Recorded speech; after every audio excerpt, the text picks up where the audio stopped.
This morning, we are going to begin a new series called The Land Between. I think most of us would recognize that the year 2020 has been a very unusual year. It's really turned everything upside down. Everything that once was normal is now not normal, and we're wondering, when is normal going to ever happen again?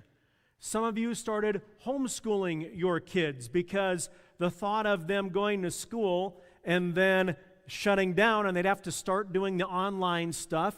You realize, I'm just going to do the online stuff all year long. Some of you are wondering, when is this going to end? I know my sister-in-law who lives in Kansas City put her kids in school. They shut down a few weeks. She's at home. She's homeschooling them, and she's just going, when's this going to get back to normal?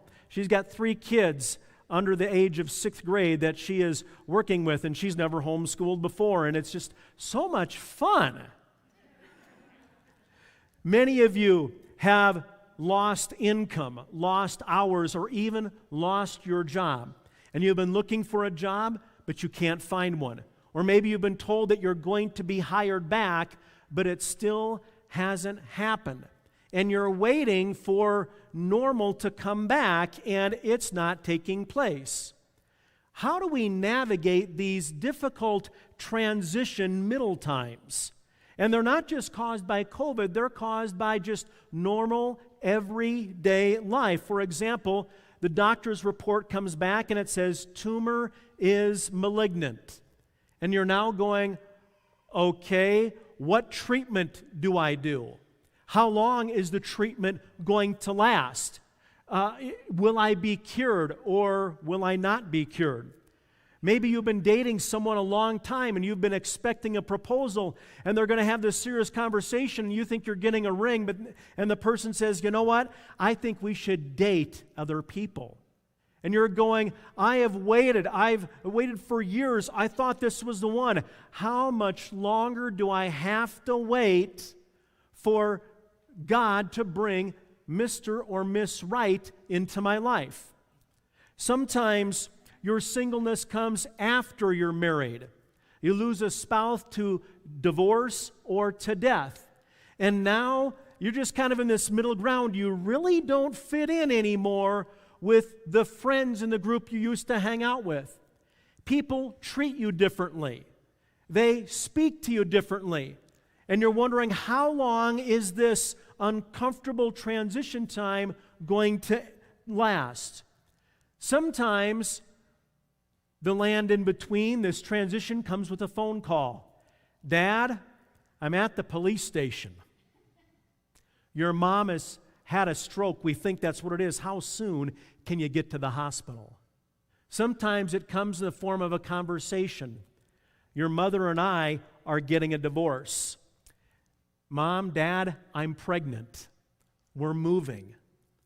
Anytime one of these situations occurs in your life, your whole world is turned upside down. It goes topsy-turvy, and you've now entered a place that I'm calling the land between. It's what was normal and what is going to be your new normal, your desire, your destination, but you're caught in this middle place of difficult transition. We're going to talk about, for the next several weeks, how do we navigate difficult times? How do we find God in difficult transitions? It's based on a book by Pastor Jeff Manion by the same name, The Land Between. And I encourage you to pick it up if you're maybe struggling with it. It's a fantastic book, but I just want to share with you some principles. And we're going to start today with number 1. And we're going to be looking a lot at the nation of Israel because they experienced the land of between. For 400 years, they were slaves in Egypt, all right? They were slaves in Egypt. God wants to bring them out, so God speaks to Moses, and we see this in Exodus chapter 3, verse 8. God says He wants them to go into the promised land to become free, and it says, I have come down to deliver them out of the hand of the Egyptians and to bring them up from the land to a good and large land, to a land flowing with milk and honey.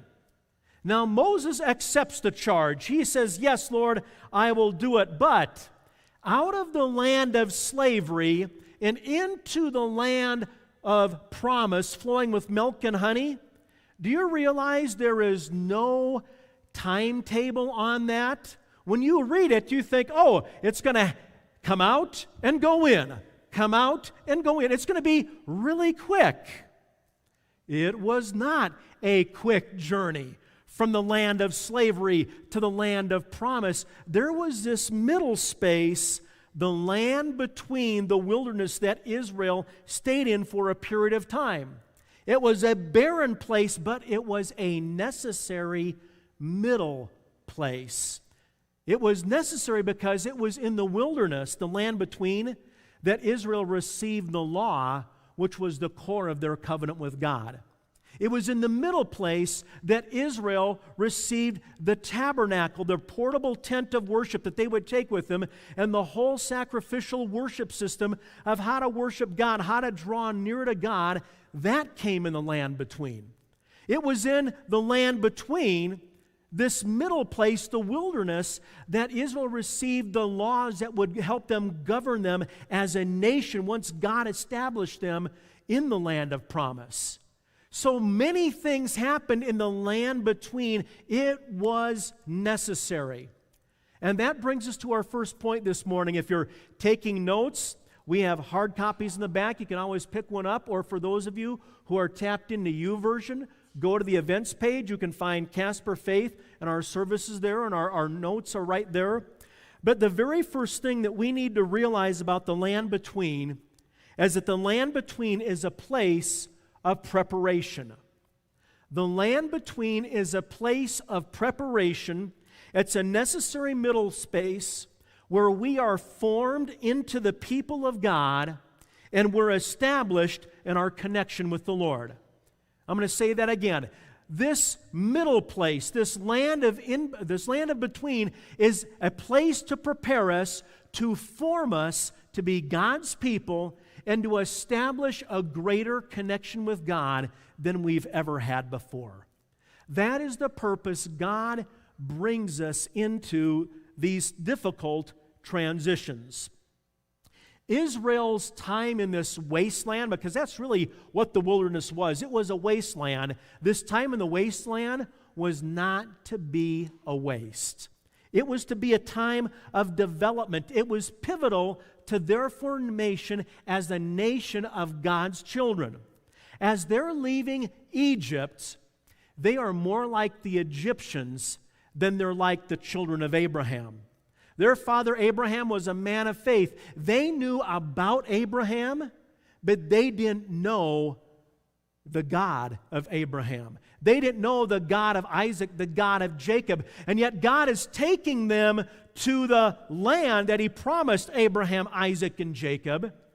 But they are nowhere near people that have the character and the faith of their father Abraham. So God wants to develop them in this time, in this land between, so that they can become the people that they need to be.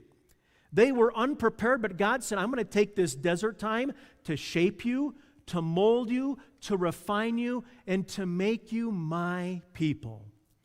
And friends, do you know that's still true today? God does that to you and to me. God takes the difficult transition places in life, the things that we never saw coming, because He wants to mold us and form us and shape us into His people. God uses these tough transitions to make us stronger. God uses these tough transitions to make us better. It's a place to prepare for what God has at the next step. So the first thing we need to realize when we're going through a difficult transition is that God is preparing me for something. How many like to be prepared? I don't like to be unprepared. I like to know what's happening. I think none of us like to be unprepared, and yet I would say many of us hate the land between. We hate the transition period. We don't want that, but that is necessary to get us ready for what God has next for you and I. Okay? The second thing that we need to realize about the land between is that the land between is a hard place. It is a hard place. It's dry and barren. Even though Egypt was a land of slavery, of oppression and hardship, it was also a lush, fertile land. The Nile River made it a prosperous agricultural region. So even though it was full of slavery and oppression, it was nice and beautiful and lush and full of food. And the promised land that God promised, it was a land flowing with milk and honey. It was prosperous, but this transition time, that was desert. That was dry. That was barren. And what they didn't realize is that going from one lush place, one lush, fertile, prosperous place to another is not an immediate step. There is a time of dryness and barrenness in between. And that applies to our life. And this is the thing. When we go through these transition times, if we just realize this is going to be hard, this is going to be difficult, this is going to be dry, then we're not going to be blindsided by the transition, but we can brace for the transition. If we see that we've entered this time, something bad happens in our life with our finances, our health, a relationship, a work situation, and we find ourselves in this difficult transition, realize it is supposed to be hard because that's what it is. But this hard time is to prepare me. I have seen too many times when Christians enter the land between a difficult transition, they give up on God because they think it shouldn't be hard. Life should be easy. Friends, Jesus said, in this world you will have tribulation. I didn't hear any amens on that. I wonder why. Do you realize that was a promise? We love claiming the promises of God. My God will supply all my needs according to His riches and glory. Woo! But we don't want to claim, in this world you will have tribulation. Life's transitions are hard. Expect it. Don't be blindsided and cast away your trust in God when you enter the land between, because it's a place of preparation. In your notes this morning, the desert will not destroy me, it will develop me. The desert will not destroy me, it will develop me. I know it may not seem like it right now. It may not seem like it in this difficult place, but it will develop you if you allow it. We make the choice as to how we're going to respond to the desert. God did several miracles to set Israel free from Egyptian slavery. Those miracles, along with the Red Sea and a number of miracles He did in the wilderness, was to manifest His presence and to show Israel that He was loving, He was kind, and that He was all-powerful, and that they could trust their God. And yet, they would have not seen the power and the love of God if God did not allow these difficult situations to come in. We like seeing miracles, but do you realize to see a miracle, you need an impossible situation? If you want to walk on the water, you've got to be in a stormy boat. If you want to see someone raised from the dead, the person's got to be dead in the first place. You see, they saw the Red Sea. They saw the miracles, and they didn't realize that God was manifesting who He was and what He can do for them. And He wanted to develop them because they were an idolatrous people. They were more like Egypt. Later on, as we go through this study, you'll see how when Moses delayed up on Mount Sinai receiving the law, that Israel asked Aaron to form them a god, an idol that they could worship, because who knows what's happened to this Moses character. There was so much idolatry in them, and God was trying to get the Egypt out of them, And he was doing it through the land between, because it was through those miracles in these difficult times that God could reveal his character, his presence, his power, who he was. And Israel missed it. They didn't realize that's what God was doing. In Numbers 11, you can turn to Numbers 11. I encourage you over the next few weeks, read through this chapter because we're going to be spending a lot of time. There are 5 different principles that are found in Numbers 11. And so you'll get quite familiar with this chapter. But in Numbers 11, Israel has been in the land between for a year.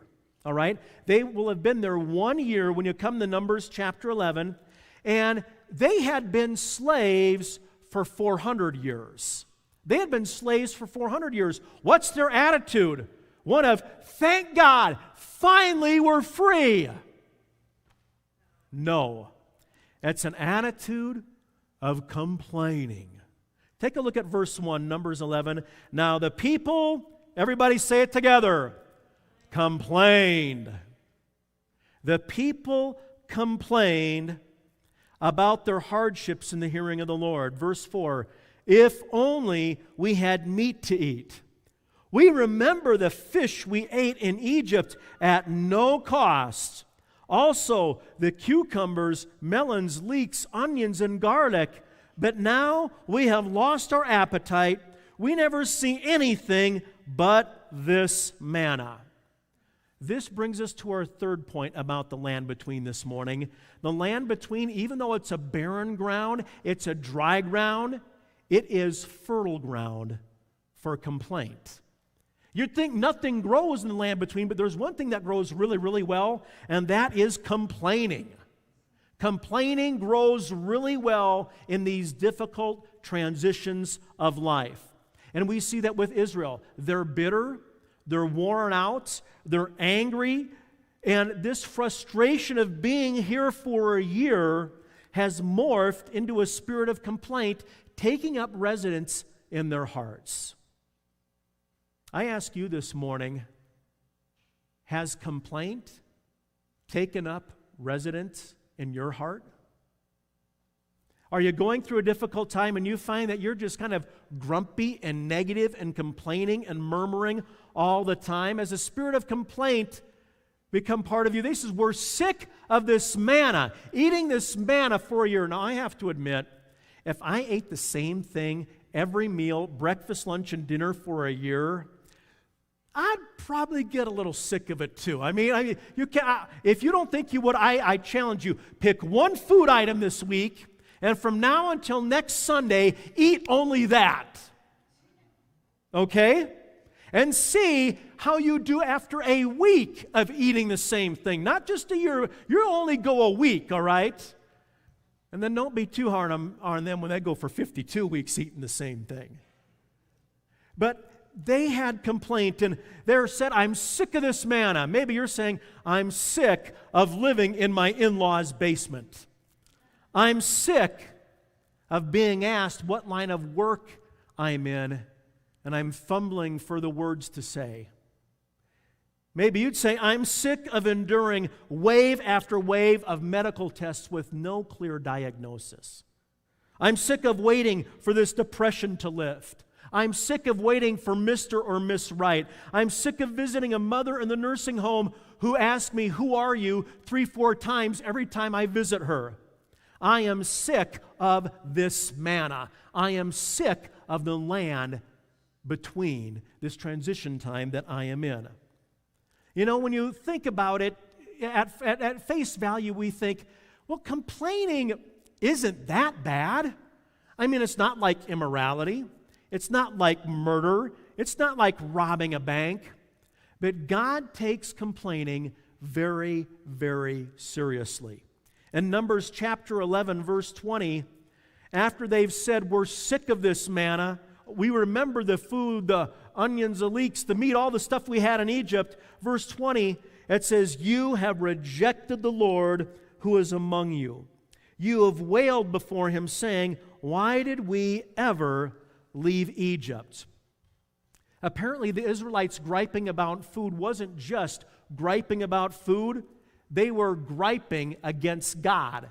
Their complaint wasn't about food. Their complaint was against God because they were rejecting God. What they were saying when they said, if only we were back in Egypt. Now remember this, slavery, being beaten, whipped, working long, hard hours. They were crying out because when God came to Moses, Moses says, the cries of my people have come up to me. They were saying, God, get us out of here.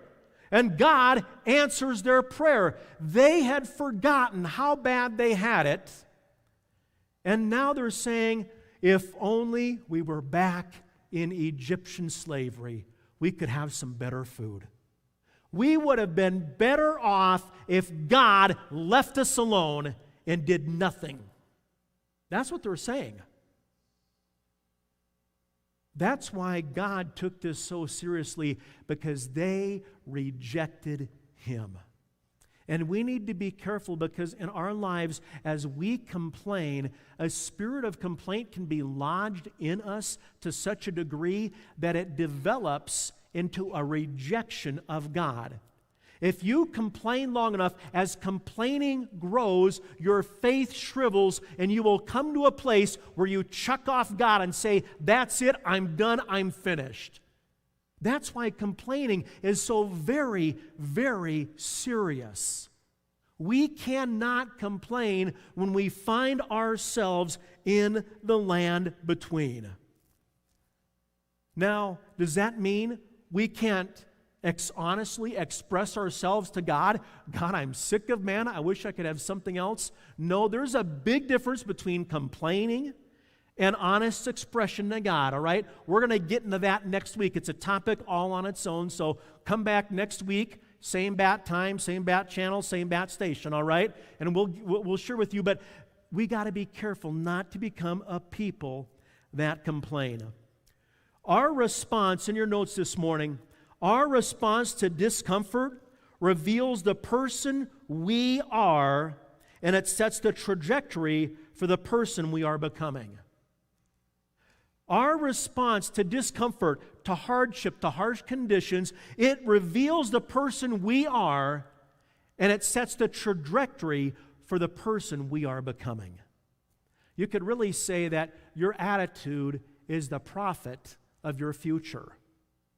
Your attitude is the prophet of your future. And if you're complaining incessantly, then your future doesn't look very good. When we look at Israel, they were repeat offenders. This was not an isolated incident, okay? When you look back as they travel through, this just demonstrates, this occurrence in Numbers was just a repeated pattern of a response of complaining to hardship in their life. There's 4 earlier instances, Exodus 14, 15, 16, and 17. I'm just going to give you a quick synopsis of those. We're not going to look at them, but they're in your notes there. In Exodus 14, it's crossing the Red Sea. God has set Israel free from the Egyptians. They've marched out of Egypt. They've plundered the Egyptians. They're rich. God blessed them and made up for the lack of 400 years of slavery. But they come to the Red Sea, and what's really interesting, it says, God took them by the Red Sea instead of going up to the land of the Philistines. What do you know about the land of the Philistines? They were giants, weren't they? And God says, lest they face the Philistines, and they turn around and they go back. God knew they weren't ready for that. They had to be prepared. So He takes them to the Red Sea, and they get to the Red Sea, and all of a sudden, they hear this noise, and they see Pharaoh's, or they see dust. And it's horses and chariots. The whole army of Egypt has been summoned by Pharaoh in rage and revenge. He says, I'm going to bring my slaves back. I lost my free workforce. What in the world was I thinking? We're getting them back. So he comes after Israel, and now they're trapped. The Red Sea on one side, Egyptian army on the other side. And what do? In chapter 14, verse 11 and 12, they say to Moses, because there were no graves in Egypt, have you taken us away to die in the wilderness? Why have you so dealt with us to bring us out of Egypt? Is this not the word we told you in Egypt, saying, let us alone, that we may serve the Egyptians? It would have been better for us to serve the Egyptians than that we should die in the wilderness. They're complaining, but God provided. He turned the sea into a highway. We sang about that today earlier. He turned the sea into a highway. God miraculously provided. They've seen 10 plagues, and now this army that could come after them at any time, God's wiped them out. They don't have to fear Egypt anymore. You would think they would be a people of faith, of confidence and trust. But you go 3 days later, Exodus chapter 15, they can't find any water. It's nasty, it's hot, they're dehydrated. Children are crying. Grandparents are fainting. And what do? Look at verse 2, chapter 15, verse 2. The people, say it with me, complained against Moses, "What shall we drink?" They find water, and this water is bitter. And God supernaturally turns it sweet. It's good water. They can drink it. God comes through again. But they go a few days later, and now there's another basic need of life, and it's food. They're out of food. They have no more food, and they're complaining. In Exodus 16, verse 2, it says, the whole congregation of the children of Israel complained against Moses and Aaron in the wilderness. The children of Israel said, "Oh, that we died by the hand of the Lord in the land of Egypt, when we sat by the pots of meat, and when we ate bread to the full. For you have brought us out into the wilderness to kill this whole assembly with hunger." Again, harsh condition. Their response, they complain, and what is God? God gives them manna. God gives them food for about 3 million people. Out in the wilderness where there's no McDonald's drive-thrus, there's no Walmarts, there's no grocery stores, there's no nothing. Supernatural feeding 3 million people. God was showing them, you can trust me. I love you. I care for you. Depend on me. But do they learn their lesson? No, because in Exodus 17, they're out of water again. And this time, unlike chapter 15 where they found water and it was bitter, there's no water at all. And in 17:3 it says the people thirsted for water. They complained against Moses. "Why have you brought us up out of Egypt to kill us and our children, our livestock with thirst?" I mean, it's kind of like a broken record here. You brought us out here to kill us. You brought us out here to kill us. You brought us out here to... What kind of God is this? And yet God takes a rock, something that is dead, and He brings water out of the rock. He brings life out of death. God, I think, was trying to speak to them. I don't care how bad, how much death, how bad this seems, I am going to bring life out of it if you respond to your hardship properly. In your notes this morning, God was leading Israel into life-threatening, impossible situations to prove He can be trusted. And friends, that's what God does to us. When we go through a difficult transition time, God leads us through them to show, you can trust me. I am trustworthy. You can depend upon me. He wanted the hardships to train them and to transform them, because they were not ready to be giant killers in the land of promise. There were giants in the land of promise. There were battles they're going to have to fight. There were walled cities that looked impossible. And God's trying to prepare them and saying, hey, you can trust me in the desert, because if you can't handle this, there's no way you can handle the destiny of the promised land, because there's battles galore in the promised land. Trust me and let me transform you into the destiny that I have waiting for you. What is our response to harsh conditions? Some of us, we have seething anger. There's like this volcanic activity just boiling underneath the surface of us when harsh things happen. Some of us, we just withdraw silently and we slip into depression. Some people choose retail therapy. You know what retail therapy is? Got to go shopping here and buy something else to come home and fill an already full closet. There's many different unhealthy responses that people take. Some people resort to substance, alcohol, sugar, drugs when things go bad. Are there any unhealthy responses in your life when harsh conditions come? James chapter 1 verse 3 says, "The testing of your faith produces perseverance." Friends, when life begins to spin out of control and you feel like God's not in control, He doesn't care, He's not there, nothing could be further from the truth. This is a time to prepare you, to test you, to get you ready for God to take you to the next level of the promised land.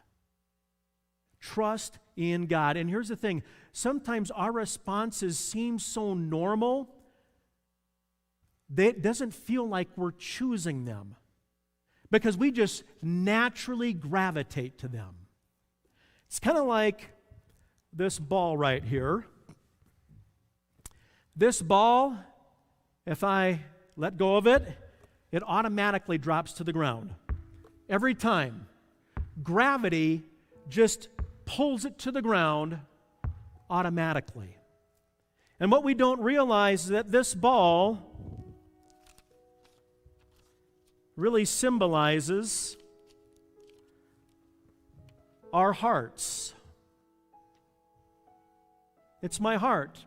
And when I go through a difficult time, I am naturally drawn to complain. I lost my job, I complain. My boyfriend or girlfriend breaks up, I complain. I get a bad report from the doctor, and I complain. And that is what is natural, is that we resort to complaining in our lives. And what God is wanting us to do is instead choose a different response, because it is so easy in life when something bad happens that we just kind of let go of control and we complain.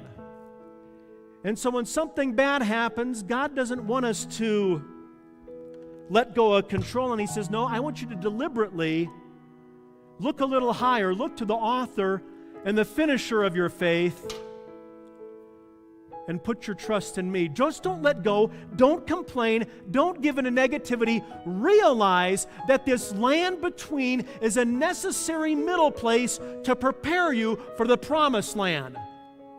Don't give up on me. Trust me.